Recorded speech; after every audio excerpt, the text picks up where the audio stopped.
Hello everyone, I am Anand, your law teacher from Global Teachers Academy. I will be teaching you and preparing you for UGC NET examination for the subject of law.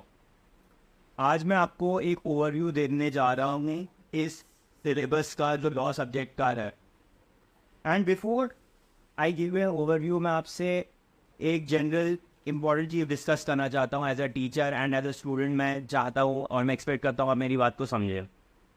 Firstly आपको अपने mind में एक feedback डालना है that ये जो UGC net exam की जो परीक्षा आप देने जा रहे हैं ये बहुत ही इजी एग्ज़ाम है. हर साल होता है लॉ सब्जेक्ट में, लोग निकाल लेते हैं यूजीसी नेट एग्ज़ाम, पास करते अच्छे मार्क्स ले आते हैं. आप लोगों को बस 3 चीज़ें करनी है इसमें जो बहुत एसेंशियल है एज ए स्टूडेंट आप लोगों के लिए. वो आपको मेरे साथ कोऑपरेट करना पड़ेगा 3 चीज़ों को लेकर. फर्स्टली आपको हार्डवर्क करनी है, सेकंड परसिवरेंस रहनी चाहिए, तीसरी आपको मेरे साथ में पूरी डेडिकेशन से पढ़ाई करनी है.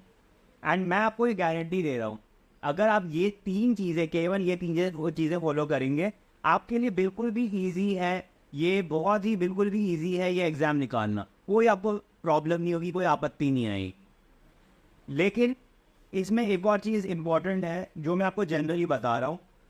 Keeping in view these 10 units of law, 10 units 10 subjects, बहुत सारा है सिलेबस. लेकिन आप एक चीज़ देखिए, जैसे अब आप लोग ही हैं, आपने LLB की एग्ज़ाम्स क्रैक किए, LLM में इतने सारे सब्जेक्ट्स थे वो क्रैक किए.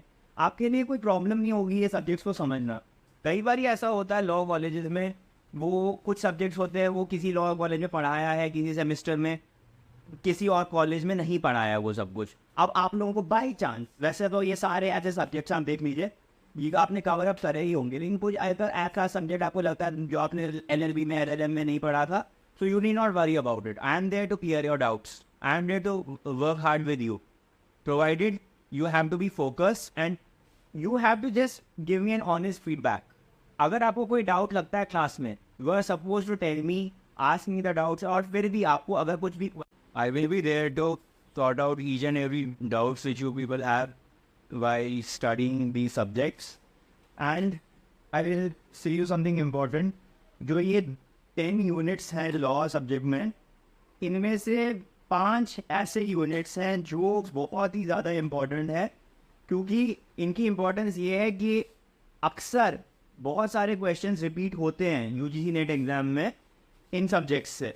5 सब्जेक्ट्स है तो जूरिस्प्रूडेंस ये बहुत ही ज़्यादा इंपॉर्टेंट है. Constitutional and administrative law, public international law and international humanitarian law, Indian penal code and family law. ये 5 सब्जेक्ट आप देखेंगे, अगर आपने इन पे स्ट्रेस बहुत ज़्यादा डाला, आप देखेंगे आपका मोर देन 60% आपका काम हो जाएगा. More than 60%, even more than half, because they are very important. और इससे बहुत सारे क्वेश्चन फंसते ही फंसते हैं.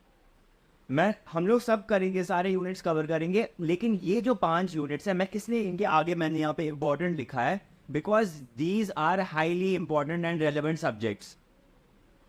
अब आप देखेंगे ऐसे जूरिस्प्रूडेंस है, इसमें कुछ नहीं है, इसमें बस आपको मगअप करना है. डेफिनेशंस है, इतने सारे फिलोसफर्स है, उन्होंने क्या क्या बोला है वो सारी डेफिनेशंस आपको समझनी है, उस पर कुछ नहीं है. बाकी कॉन्स्टिट्यूशनल एंड एडमिनिस्ट्रेटिव लॉज है, आर्टिकल्स क्या था, public international law, international organisations conventions के बारे में, IPC, what are different sections and providing punishment for various offences, and family law. Family law में आपके लिए ये इंपॉर्टेंट है सबसे ज़्यादा समझना, इसको हम बहुत आराम से पढ़ेंगे. Muslim law and Hindu law, इसमें सबसे ज़्यादा क्वेश्चन आते हैं मुस्लिम पर्सनल लॉ से रिलेटेड और हिंदू लॉ से related, schools of law and specially the succession, how the property devolves. So ये इसमें मेन 5 यूनिट्स हैं इन 10 में से जिनमें हम ज़्यादा कंसनट्रेट करेंगे. Beginning with the first unit that is jurisprudence. I would firstly like to say that in an introduction to this subject of jurisprudence, this is basically it is the subject that is dealing fundamentally with many important definitions which were given by many philosophers. इसमें बहुत सारी definitions दी थी, वो हम आप उसको समझेंगे, आप उसको मगअप करेंगे, वो आपके लिए बहुत इंपॉर्टेंट है. और इसमें सबसे पहले चीज़ याद रखने आपको जूरिस्प्रूडेंस सब्जेक्ट में, the highly important person involve was Bentham. This person, Bentham, is also known as the father of jurisprudence. And you students जो वर्ड है इस शब्द का हम अर्थ समझते हैं. How did it come to existence? It came to existence because of the concept of jurisprudentia. I hope you have followed it. So मैं इसको रब कर देता हूँ. सो ठीक है, मैं इसको रब कर देता हूँ.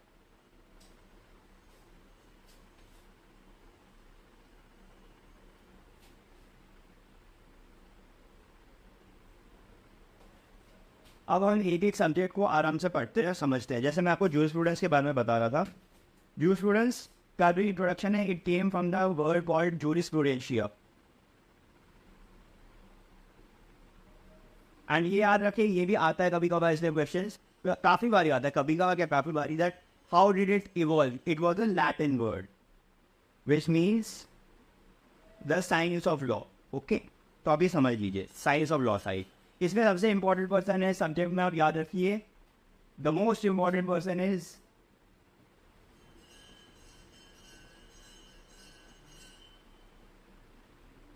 Bentham. He is known as the father of jurisprudence.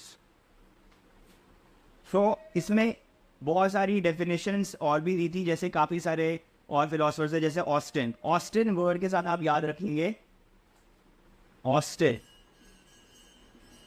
He emphasise, मैं आपको रफली बता रहा हूँ, ये कुछ आपको स्ट्राइकिंग वर्ड्स बताऊंगा जिससे आपको समझने में कोई प्रॉब्लम नहीं होगी और आप रिकनेक्ट कर सकते हैं डेफिनेशन को फिलोसफर के साथ. जैसे बेंथम ने कहा था, he is the father of jurisprudence and he is the most important person associated with jurisprudence, and he had also been the founder of analytical school of law and positivism. The father of positivism is Bentham. Okay, father of positivism. इसको इनको ये भी कहा जाता है, positivism and analytical school of law.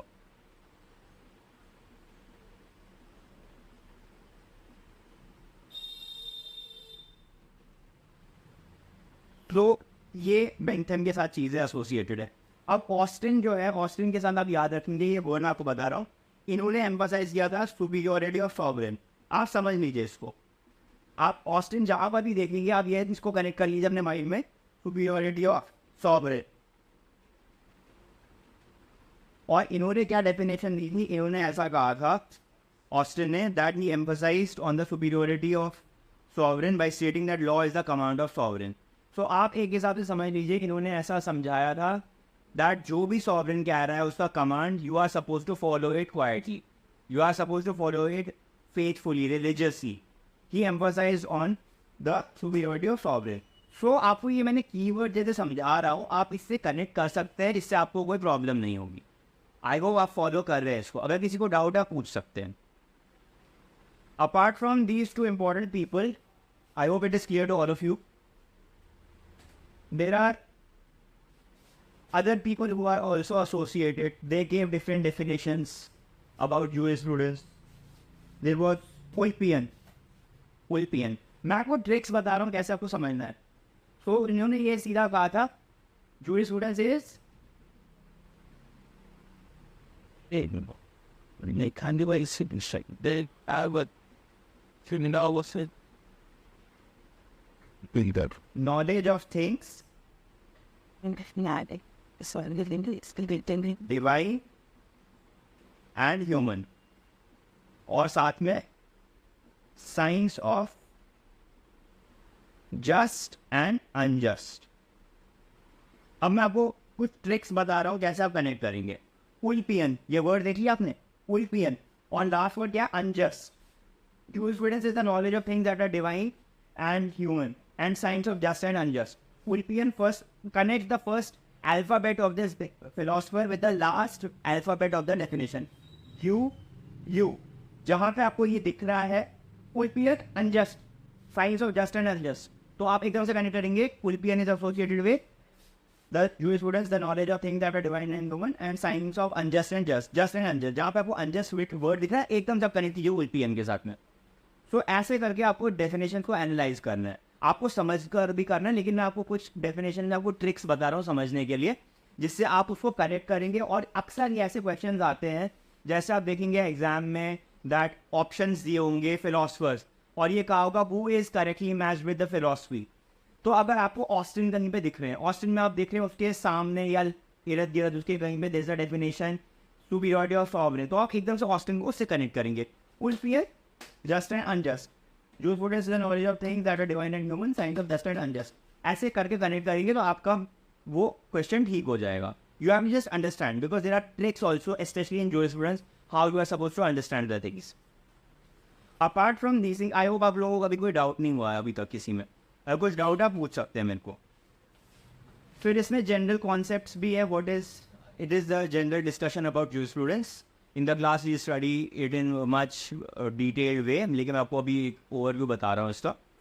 सो इसमें आप याद रखिए, जैसे मैंने आपको अभी तक बेंथम का कहा था, ऑस्टिन का कहा था, उल्पियन का कहा था, there were more definitions and also इसका एवोल्यूशन जो हुआ था जूरिस्प्रूडेंस का, it began from the classical Greek period and it has continued till 21st century, क्योंकि आए दिन अपडेट्स होते रहते हैं गवर्नमेंट में, हज़ार चीज़ें होती हैं। तो वैसे इसका जूरिस्प्रूडेंस जो है, द फिलॉसफी ऑफ लॉ, इसका अपडेट होता रहता है। अब इसमें ये इंपॉर्टेंट डेफिनेशन है, what is the definition of law, what is law, आप बताइए, आप समझिए क्या है law. Laws is basically kind of rules and principles.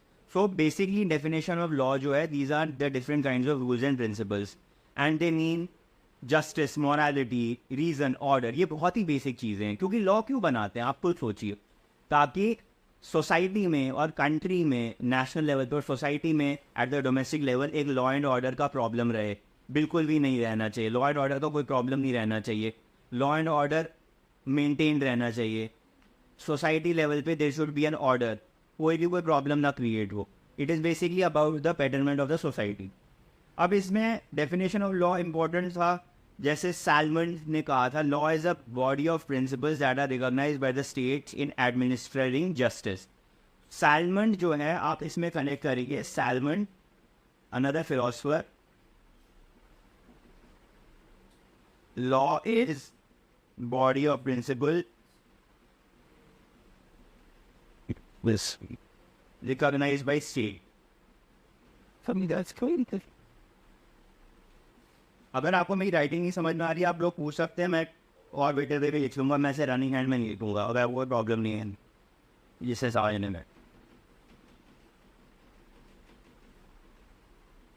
आप एक और चीज़ समझ लीजिए, जैसे ऑस्टिन की डेफिनेशन मैंने आपको बताई थी, हम सैलमन की जो डेफिनेशन है, इन्होंने कहा था जूरिस्प्रूडेंस में दैट और लॉ के बारे में, law is a body of principles recognised by the state in administrating justice.